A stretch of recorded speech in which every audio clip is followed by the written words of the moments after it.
You're like the one lactose intolerant person on free froyo night. You're the only one frustrated. And spewing the same amount of shit.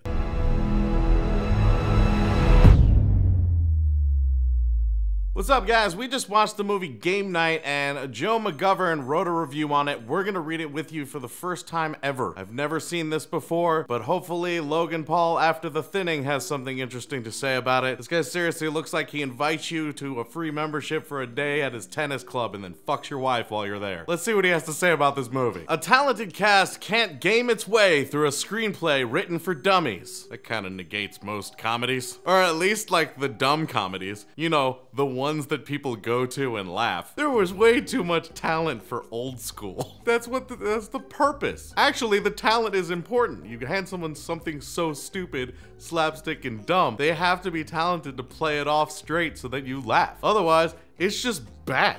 It's just like an autistic improv troupe. Lumpy, lowbrow humor and characters as thin as a Monopoly board. Game Night?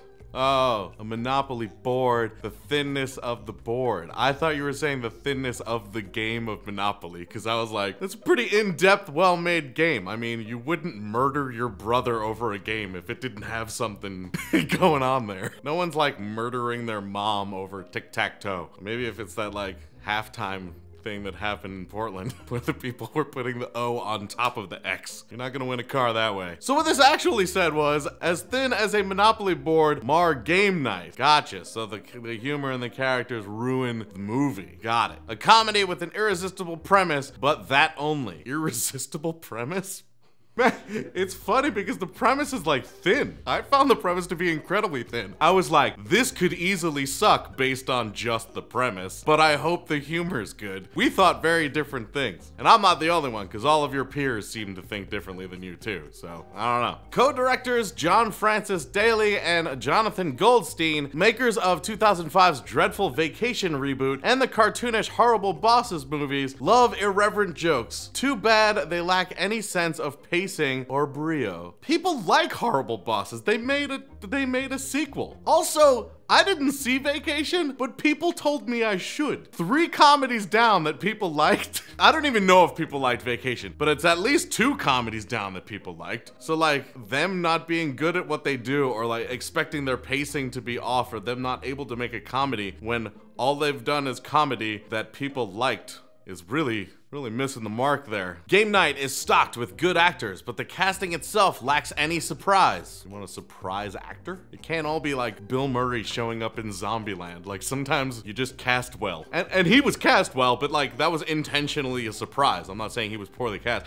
I'm saying sometimes you go, who's a husband who would be obsessed with playing games, who marries a woman who is obsessed with playing games but kind of had some self-confidence issues? Jason Bateman. It's like Jason Bateman always plays himself, and for some reason we think that's bad. I think it's okay if you like Jason Bateman. John Cusack always plays himself. Morgan Freeman always plays himself, even when he's playing God. Kevin Spacey takes chances, but right now, you don't want to be Kevin Spacey. But you can be Christopher Walken, who is Christopher Walken, or Jason Bateman, who doesn't rape people. By the way, Kevin, if you ever want to be on the show, it's totally fine, and I'm willing. No, that's not what I meant, but it is what I meant. Jason Bateman, so strong right now on Netflix Ozark, plays another neurotic man-child. Rachel McAdams, as his wife, is a fine dramatic performer with the comic timing of a lead door. I'll agree that not everyone who's a fantastic dramatic actor can pull off comedy. They're not all Leslie Nielsen. And I say that kind of sounding like it was funny, but that's true. He was a serious actor who ended up being a comedic genius. Not everyone is that guy. Some people are Rachel McAdams.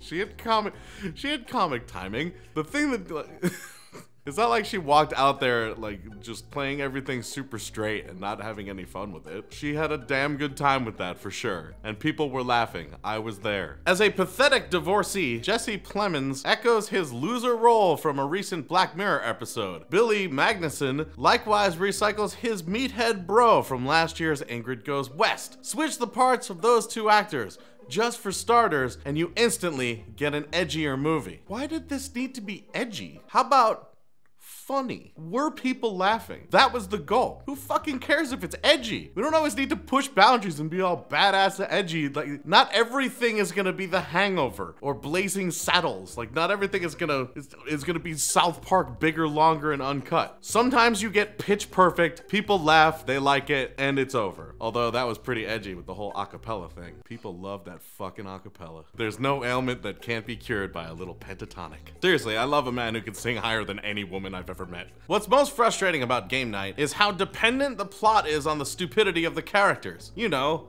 like a comedy. You're like the one lactose intolerant person on Free Froyo night. You're the only one frustrated. And spewing the same amount of shit. Laughing at people for being dumb is an obnoxious impulse. That's weird, because I thought you were gonna say an American pastime. But yeah, obnoxious impulse, go on. And you'll feel sorry for actress Kylie Bunbury, who has to pretend to mistake a random black guy for Denzel Washington. Yes, that's the point of that part, is you feel sad for her. She mistook someone for Denzel Washington. She thought she had sex with a celebrity. It's weird when critics say the point was presented well, and that's a bad thing. It'd just be funny to walk in a bagel shop and get exactly what you ordered and be like, this is exactly what I ordered, you fucking prick. The movie's only vaguely human presence is Sharon Horgan, the gifted writer and star of TV's Catastrophe, who gazes upon the manufactured gags with an air of chagrin. If the movie had risen even an inch to her level, Game Night might have had some game. Oh, yeah. I hate closing sentences.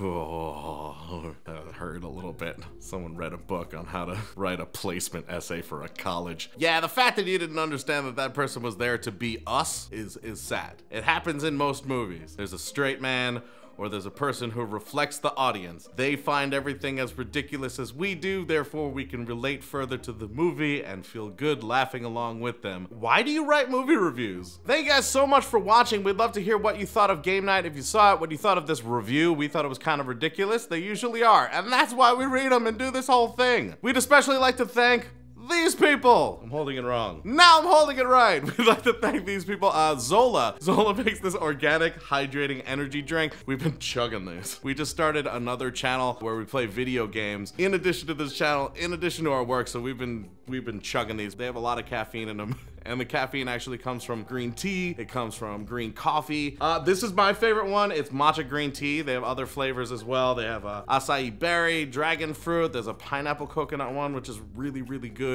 Also because it's coconut water, it hydrates you. I drink a lot of, they make coconut water as well. And I've drank their coconut water before, and I'm like, coconut water that hydrates me and wakes me up, that's awesome. They gave us a bunch of it, so we've been chugging it and getting our work done and doing all that. If you want to check it out, there's gonna be a link in the description. There's local stores where you can look it up and actually find this stuff. But that being said, thanks again for watching. We really appreciate it. If you want to see another video from us, you can click one of the ones on the screen. They're either there, or I don't know where they are because it depends on how we edit. Subscribe if you've never been here before, and if you have, don't hit it again because that unsubscribes you.